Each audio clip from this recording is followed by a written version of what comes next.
Allez, salut à tous, hein. Bienvenue à tous. On va faire un bilan complet de cette phase de barrage de la Ligue des Champions, hein, avec des résultats assez surprenants, hein, avec des éliminations peu attendues. On a l'élimination des trois clubs italiens lors de ces barrages, le Milan AC, l'Atalanta Bergame et la Juventus, hein. Donc trois clubs italiens qui sautent lors de ces barrages, avec l'expulsion de Théo Hernandez notamment, hein, pour le match Milan AC, qui s'est excusé. Cette expulsion aura coûté cher au club lombard, qui voit le Feyenoord lui passer devant, hein, grâce à ce résultat du match aller 1-0, 1-1 sur le score du match retour. Donc 2-1 score cumulé, et la défaite également donc de l'Atalanta Bergame, hein, 3-1, avec un doublé de la pépite belgo-marocaine, hein, qui permet au club de Bruges de passer 5-2 sur le score cumulé. L'Atalanta Bergame avec Lookman, hein, qui a raté un penalty, qui a reçu les critiques de son coach, hein, qui lui avait reproché en indiquant que c'est un des pires tireurs de penalty, et le Nigérian qui n'a pas tardé à rétorquer en disant qu'il n'avait pas du tout apprécié la remarque de son coach, que c'était son coéquipier qui lui avait laissé le soin de tirer le penalty, et que ça peut arriver de rater, et qu'il avait été toujours là pour l'équipe dans les mauvais moments, et qu'il comprenait pas la réaction de son coach, certainement frustré de cette élimination, hein, le champion d'Europe, j'allais dire en titre, non pas tout à fait, le vainqueur de la dernière édition de l'Europa League, hein, qui voit son rêve terminé au stade des 16e de finale, hein, donc pas de 8e pour le club de l'Atalanta Bergame, qui se fait dépasser donc par le club de Bruges, qui pourrait potentiellement affronter le LOSC, hein, pour un derby pratiquement régional. On attendra le tirage au sort vendredi, on en reparlera juste après, on fera le point sur les tableaux, donc élimination de l'Atalanta Bergame. Le Bayern de Munich, hein, qui accroche le Celtic Glasgow un partout, hein, dans le toute fin du temps additionnel, hein. Celtic qui menait 1-0, hein, qui aurait pu arracher une prolongation. Alphonso Davies qui vient marquer en toute fin de temps réglementaire, enfin du temps additionnel, et qui permet à son équipe de s'épargner des prolongations et donc de valider son ticket pour les huitièmes de finale, hein, pour une énième fois, hein. C'est un des clubs, avec le Real Madrid, qui a atteint le nombre de huitièmes de finale consécutifs. Donc on parlera du Real Madrid juste après ici. Le Benfica qualifié également aux dépens de Monaco, hein, après ce match spectaculaire hier. Les Monégasques qui n'auront pas été récompensés malheureusement. Très bon match des joueurs de Uther. Malheureusement, le 3 partout ne suffira pas à cause de cette défaite au match aller 1-0. Le score cumulé 4-3 permet aux joueurs de Benfica de valider leur ticket au prochain tour. 0-0 entre le Borussia Dortmund et le Sporting, qui avait validé pratiquement son ticket au match aller grâce à sa victoire 3-0. Le score du soir avec la large victoire 7-0 du PSG, hein, face au Stade Brestois, avec 7 buteurs différents. Un but de Kvaratskhelia notamment. Pas de but d'Ousmane Dembélé, hein, qui s'est vu dépassé par Kylian Mbappé, hein, au classement des meilleurs buteurs français cette saison en Ligue des Champions, hein, puisque le Parisien Ousmane Dembélé reste à 6 buts.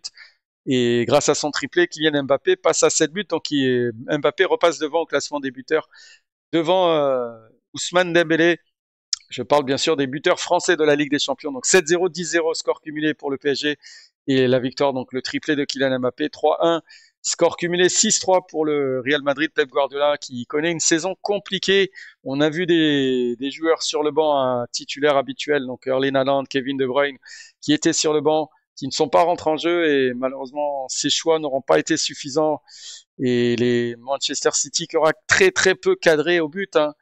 Il y a eu ce but, mais il y aura pas eu beaucoup d'opportunités pour Manchester City dans ce match.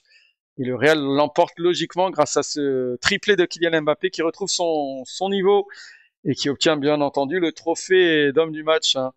Donc Mbappé, triple buteur ce soir. Et enfin la dernière surprise de ces barrages, hein, la qualification du PSV Eindhoven aux dépens de la Juventus, hein, grâce à un but de Saibari, là, 2-1, qui permet d'arracher la prolongation. Le PSV qui marque lors des prolongations et qui évite les pénaltys, et qui donc se qualifie pour le prochain tour.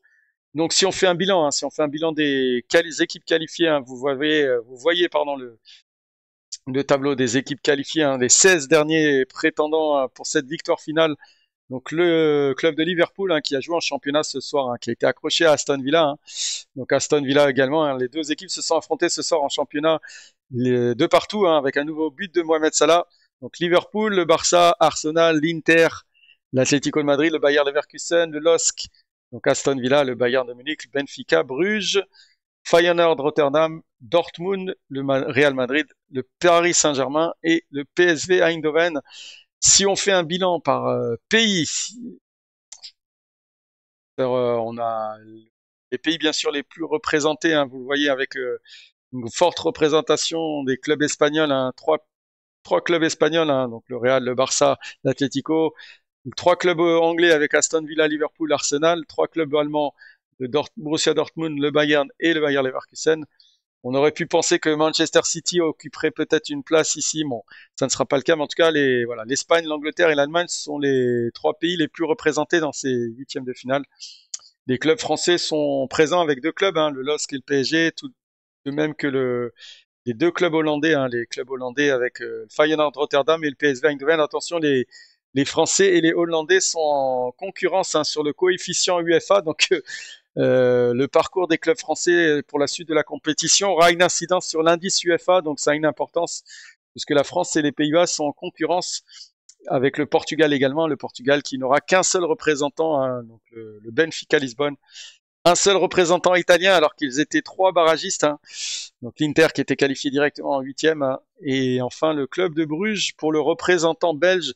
Donc au total, on a 1, 2, 3, 4, 5, 6, 7, 8 pays représentés dans ces huitièmes de finale, donc avec une surreprésentation des clubs espagnols, anglais et allemands, ce qui est assez habituel à ce stade de la compétition. Donc, si on refait un point rapidement sur les barragistes, hein, vous vous rappelez, on avait eu le classement des barragistes de la 9e à la 24e place. C'est un bilan assez mitigé, hein. Vous le voyez, hein, l'équipe la moins bien classée, le club de Bruges, est qualifiée, alors que la meilleure équipe de ces barrages, qui était l'Atalanta Bergame, est passée à la trappe. L'Atalanta Bergame qui était, je rappelle, sortie lors de la dernière journée des places directement qualificatives en huitième de finale, paye très cher ce dernier match de phase de poule, puisque la place de barragiste ne leur permet pas de poursuivre leur aventure dans cette phase de Ligue des Champions. Et vous le voyez, hein, les qualifiés sont le 10e, le 11e, le 12e, le 14e, le 15e, le 16e, le 19e et le 24e. Donc c'est assez partagé, hein. Une bonne place parmi les barragistes ne vous assure pas une place en huitième de finale. Et à l'inverse, hein, une mauvaise place de barragiste ne vous condamne pas pour le tour suivant. Donc c'est le bilan à faire de cette nouvelle édition, nouvelle formule, avec des équipes mal classées chez les barragistes qui finalement arrachent leur qualification pour le tour suivant et les huitièmes de finale. Si on fait un tableau, enfin vous voyez le tableau complet, on va juste enlever ce tableau des barragistes et le tableau complet avec les places qui sont déjà attribuées, hein, pour les barragistes. Donc Paris ici, le club de Bruges ici, le Real Madrid ici, le PSV Eindhoven ici, le Benfica là, Dortmund ici, le Bayern ici et enfin le Feyenoord Rotterdam ici. Le tirage au sort déterminera la place donc de Liverpool et du Barça ici ou bien là, du LOSC ou Aston Villa ici ou bien là, de l'Atlético de Madrid ou du Bayer Leverkusen ici ou bien là, et d'Arsenal Inter ici ou bien ici. Donc le bilan, on pourrait avoir, donc, comme je vous avais dit dans les vidéos précédentes, un potentiel derby Real Atlético et un potentiel derby Bayer Leverkusen Bayern de Munich qui se sont rencontrés ni plus ni moins que le week-end dernier, hein. Je rappelle 0-0 lors de ce match. Il faudra attendre la position des équipes pour être un peu plus fixé. Son tirage au sort ce vendredi. Et enfin, on saura vendredi en fonction de la position du LOSC si on pourrait avoir un potentiel Paris Saint-Germain, LOSC en quart de finale. On n'en est pas encore là, hein.